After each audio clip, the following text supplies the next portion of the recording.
আজ সকালে একটা দোকান থেকে দিশারি ব্র্যান্ডের একটা আটা কিনলাম 50 টাকা দিয়ে।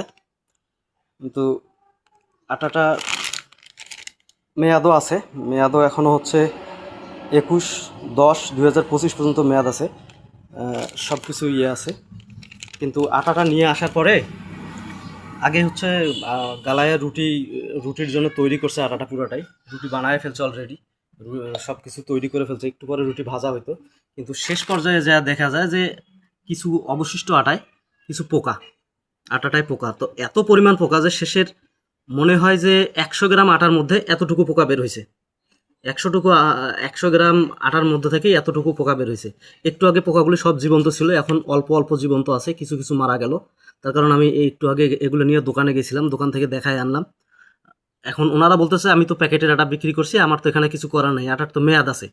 কিন্তু এতগুলি পোকা যদি 100 গ্রাম আটার মধ্যে থেকে বের হয়, তাহলে এই 1 কেজি আটার মধ্যে কতটুকু পোকা ছিল। আর এরা যে একটা ব্র্যান্ড এরা তৈরি করছে, দিশারি ব্র্যান্ড, এরকম দোকানে সব দোকানে এখন কিন্তু দিশারি এক ভালো মার্কেট চলতেছে। কিন্তু আসলে এরা আমাদেরকে কি খাওয়াইতেছে আমরা যদি না দেখতাম, তাহলে আমরা কি খাইতাম? এই আটাগুলোর সাথে আমরা কি খাচ্ছি দেখতে পাচ্ছেন? এটুকু হচ্ছে 100 গ্রাম আটার মধ্যে 100। আমি এটা দিয়ে করলাম, করার পরে 100 গ্রাম আটা থেকে এগুলো পোকা বের হলো। তার আগে তো আমার এগুলো হচ্ছে রুটির জন্য তৈরি করা হয়েই গেছে। আসলে আমি এখন এটা নিয়ে কি করব, মনে হয় আমি একটু আগে ভোক্তা অধিকারে ফোন দিলাম, কিন্তু যোগাযোগ করতে পারিনি, অনেক সকাল। আমি একটু পরে ভোক্তা অধিকার অধিদপ্তরে যোগাযোগ করব, দেখি এটা কি করা যায়। ভালো থাকবেন সবাই।